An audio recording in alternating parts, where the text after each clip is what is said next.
Sejam muito bem-vindos ao canal Alinhamente outra vez. Espero que vocês estejam bem. Novamente, os irmãos Márcio e Marcelo. Hoje trazendo para vocês aí um tema atual, pois mesmo depois de estarmos aí vivendo durante um período de pandemia, lockdowns e quarentenas ao redor do mundo, né? Recentemente nós fomos aí testemunhos de um evento triste, chocante, com a morte do rapaz George Floyd nos Estados Unidos, o que tem provocado uma série de protestos ao redor do mundo, onde as pessoas realmente estão demonstrando todo sua repulsa e sua rejeição por tudo o que acontece.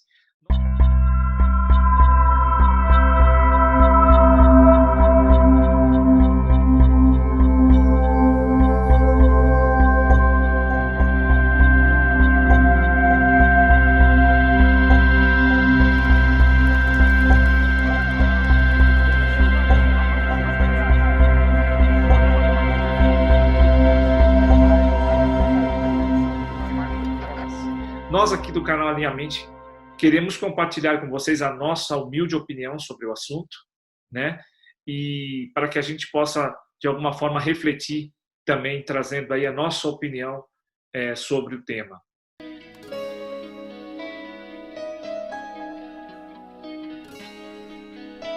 Bem, para começar, eu acho que a gente pode ilustrar o seguinte exemplo para todos, brother, né?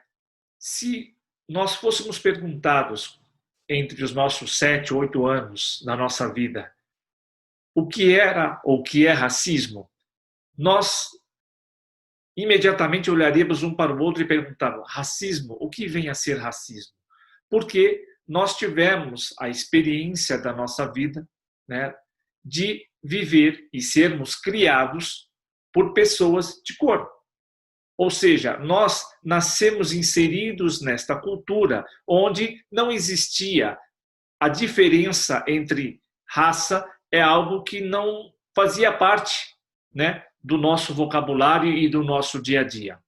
Logo, quando a gente traz isso para uma reflexão aqui, nós vemos o que aconteceu, quais são as razões que levam as pessoas sim a fazer uma distinção entre uma pessoa de cor negra e uma pessoa de cor branca.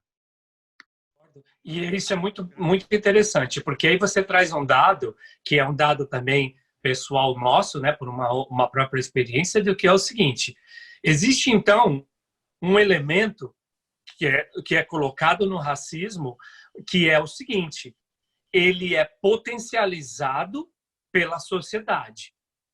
Porque uma criança nasce sem isso. A criança não vê, mas se durante o processo a criança ela é apresentada e educada com a diferenciação, porque, né, devido a um processo de uma educação que, de uma certa forma, fortalece o preconceito, então nós adquirimos o preconceito e o racismo.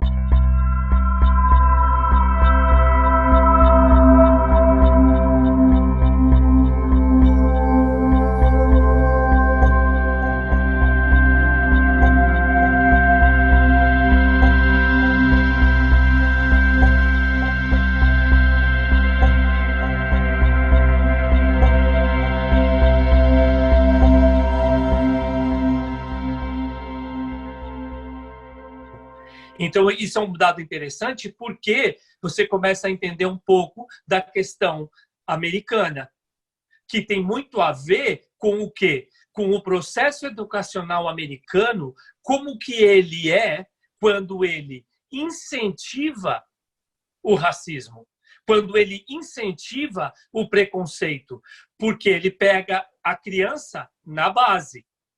Aí aquela criança cresce desta maneira.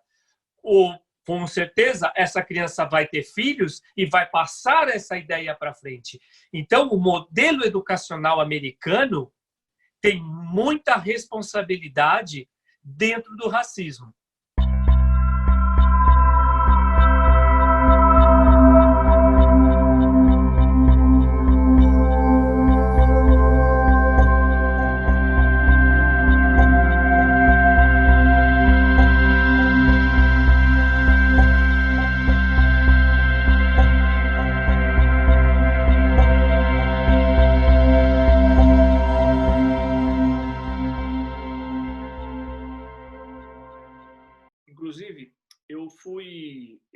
dias estava navegando na internet e eu dei de cara com um vídeo. Eu vou dar o crédito aqui. É um rapaz que ele posta vídeos, né, através do canal dele chamado Project Nightfall. E ele mostrou, né, sobre a perspectiva do racismo, um vídeo que me chamou muito a atenção e colabora com o que você está dizendo. Foi feita uma pesquisa onde pegaram crianças, acho de entre 5 e 6 anos, e em frente a essas crianças colocaram duas bonecas. Uma boneca branca e uma boneca negra. E faziam a seguinte pergunta: qual dessas bonecas é a boneca ruim? A criança negra automaticamente virou-se à boneca negra e disse: esta daqui. Ah, por quê? Porque ela é negra. Fizeram a mesma pergunta a uma criança branca e a mesma resposta foi obtida, que a criança branca também via a boneca negra como sendo a boneca má, né, ruim. Então, a gente vê que é criado, na verdade, no inconsciente, já vem muito cedo essa cultura. Então, isso, de alguma forma, vem se alastrando durante anos, e as crianças, as gerações, sempre criando esse mesmo tipo de pensamento. E isso, obviamente, não tem como colaborar para quê? Para uma criação da igualdade, né? Para tirar esse tipo, essa forma, né, inconsciente que existe em cada um de nós. Os Estados Unidos é um país que, desde a sua colonização, teve muitos problemas com a questão do racismo, né? Na época, por causa da escravidão. Então, a gente sabe, teve as 13 colônias que foram para o sul, que eram mais no sul, e tinha o norte, que era o lado mais desenvolvido. O sul entrou muito forte na questão da escravidão. Aí todo mundo sabe, neste período existe a Guerra Civil, que o norte é liderado pelo Abraham Lincoln. O norte ganha, né, a batalha contra o sul, é abolido a escravidão. Então, quando você começa a olhar disso, você já começa a ver na origem a diferenciação. Aí você pensa, se isso já era colocado desde o início, imagina como as pessoas já eram educadas. Então, elas já cresciam com a separação, sabendo o negro e o branco. Isso, nós estamos falando de mais de 200 anos, certo? Quando a abolição acontece, certo? A ideia é que agora todos têm o mesmo direito. Então, agora, o negro deixa de ser uma propriedade do branco e passa a ser considerado um ser humano como o branco é, com os mesmos direitos, né, sendo tratado igual, com as mesmas oportunidades. Aí você fala, nossa, agora a coisa vai tomar um outro rumo. Vamos começar a consertar esse período mais negro e esse inconsciente coletivo que tem sido gerado dentro da cabeça das pessoas e dentro da sociedade americana. Mas, por incrível que pareça, não é o que acontece. Já nos fins de 1800, já começa o Sul, começa a fazer um movimento, existem emendas, existem algumas leis, algumas coisas que, de uma certa forma, começam a incentivar a segregação racial.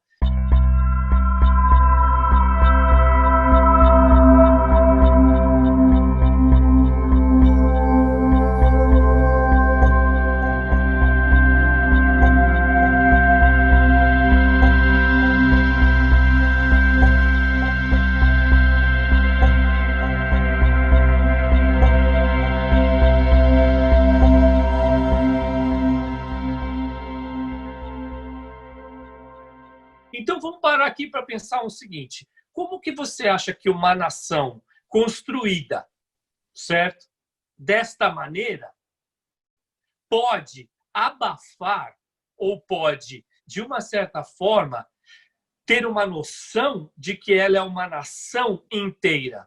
Porque, veja bem, a cor da sua pele, ela, de uma certa forma, ela vem depois do conceito do quê? Eu nasci neste país. Então, eu sou parte deste país. Então, se eu nasci nos Estados Unidos da América, eu sou americano. Só que depois você, quando você nasce, é colocado, por causa de todo esse histórico, certo, brother? Colocado um rótulo, que é a cor da sua pele. Então, dependendo da cor da sua pele, você pode até ver que o lado mais educado aí, que muita gente usa, é afro-americano.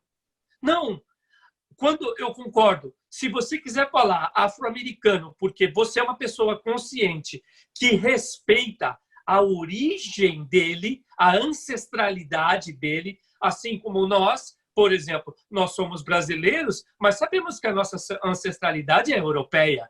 Então, eu poderia ser chamado um euro-brasileiro, manja uma coisa assim, porque eu tenho essa consciência de respeito à minha ancestralidade. Mas no conceito normal que se vê, é já colocar afro-americano, por quê? Porque já separa. Cria uma categoria como se fosse assim, de um americano diferente. Então, o puro americano é o branco. É o que o americano também, aqui nesse país, se foi feito com os próprios nativos. Né? Os nativos também tem que... Não, ele é nativo. Bom, peraí. Ele nasceu aqui e você fala que isso aqui é América. Por que ele é chamado nativo e não americano? Você percebe? Então já são anos e anos onde é fomentado o tempo inteiro essa divisão. Você concorda? Qual é o resultado de tudo isso? Porque, veja só, uma outra coisa que eu quero colocar nisso. Uma sociedade, certo? Para nós vivermos em sociedade, existe um certo contrato. É um contrato social.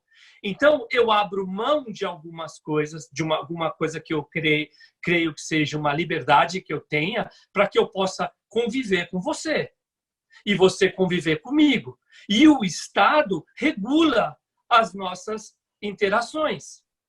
Então, o que acontece? Se eu abro mão disso para que eu vá e eu tenha uma vida em sociedade, certo? Onde o Estado cuida, como eu falei, cuida, né, de mim enquanto sociedade, eu abro mão de de alguma liberdade para a gente fazer isso, porque é assim que uma sociedade tem que existir. Agora eu te pergunto, como que você vai respeitar o contrato social quando você vê que você tem um Estado que o tempo inteiro te anula? Quando você disse o exemplo da boneca, quando o Estado, já na sua base do sistema educacional, coloca você como inferior por causa da cor da sua pele. Como que você consegue respeitar um Estado onde, quando você vai achar as oportunidades de desenvolvimento, de progresso individual, você é barrado ou você não vê as mesmas oportunidades dadas por causa da sua cor? Como respeitar o contrato social quando você vê que todos os grandes líderes, que são chamados, vamos falar, não, eu não gosto de usar a palavra rebeldes, mas de uma certa forma, depois de anos e anos, eu acho que cria, assim, uma rebeldia que, de uma certa forma, é como se você falasse assim, cara, você não me olha, você não cuida de mim. E, além disso, nós somos mortos ou presos a todo o momento.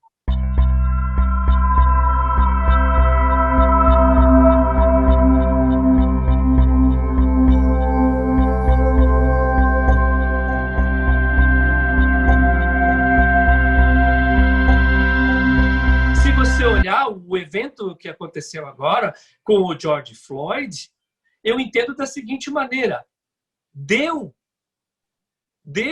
Não é possível a gente viver num país onde a cada ano, porque é anos, brother, a cada ano existe um evento que é um atentado a uma vida, certo?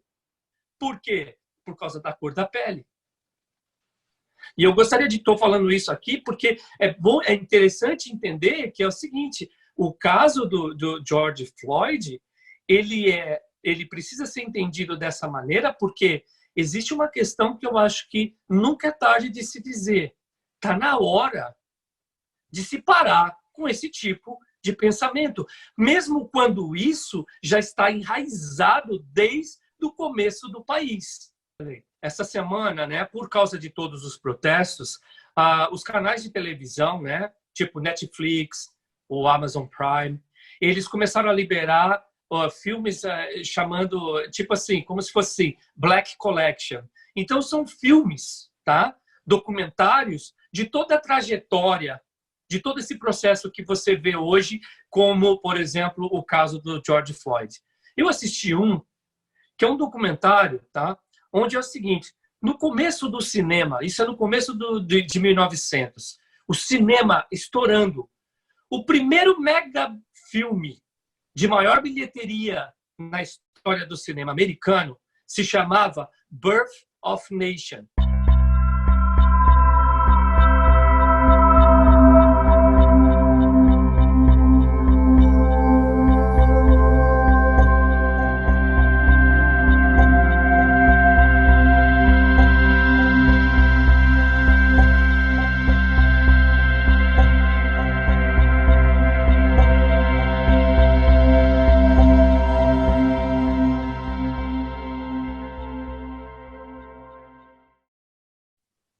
Era um livro, tá? Antes era um livro que se chamava The Klansman.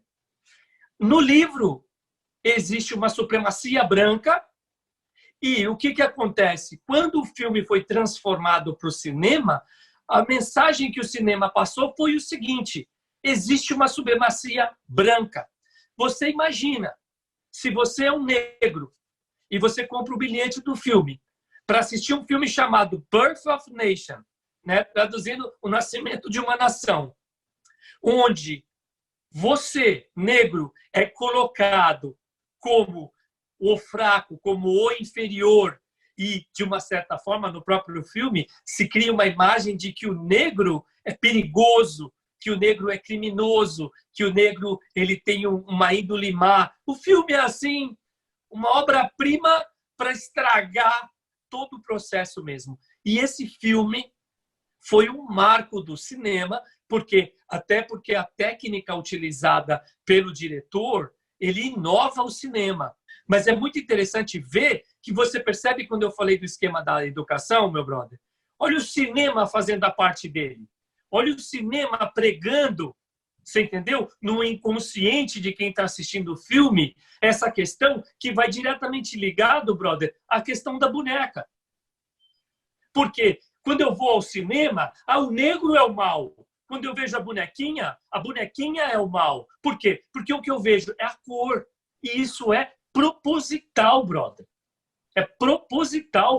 Isso tem um propósito de ser feito o tempo inteiro. Isso é doxa. Olhe para as crianças. Pô, notem, o ser humano nasce sem isso dentro dele. Isso é colocado pela sociedade. Então, sabe, pô, será que as crianças não têm nada a dizer para a gente? Criança tem muita coisa para dizer para a gente, porque elas ainda são livres desse tipo de condicionamento e tipo de ideologia que depois é fomentada o tempo inteiro, sabe? Mas na pureza da criança, ela mostra, claro, eu não nasci com isso aí não, para mim tanto faz. Você entendeu? Você que me monta. Então a sociedade, ela tem que tomar muito cuidado com o que ela faz, porque uma sociedade reflete aquilo que é feito por ela. Eu estava falando, a gente tem a Declaração dos Direitos Universais do Homem, segundo a ONU, uma declaração de 1948. Se você lê, eu acho que o artigo 1 ou 2, lê o artigo 1, 2, 3 e 4, ali está. É um direito universal do ser humano, certo? E o direito universal do ser humano, ele fala, independente de sua raça, sua religião, seu status social, seu sexo. Então, quer dizer, no direito universal do homem, a gente não tem que tratar o outro diferente porque ele é de uma cor, ou de um sexo, ou de uma raça, ou fala uma língua diferente. Está lá, é universal, ou seja, vale para todos. Por que a gente não faz? Está lá. Não quer dizer que o homem não tem nada, o homem nunca fez. Não, a gente já fez. Está lá. Agora, por que a gente não segue? Aí é o grande problema. Mas aí que eu estou falando. Já existem soluções. basta vontade de colocar essas ações em prática. E é isso que a gente precisa ver. Eu espero que, sabe, a cada momento que acontece como esse, que está se vivendo agora como o George Floyd, que esse tipo de consciência fique cada vez mais forte, porque pelo menos a gente vai fortificando né, esse pensamento, essa igualdade, até um ponto que, de repente, um dia a gente possa literalmente acabar com ela.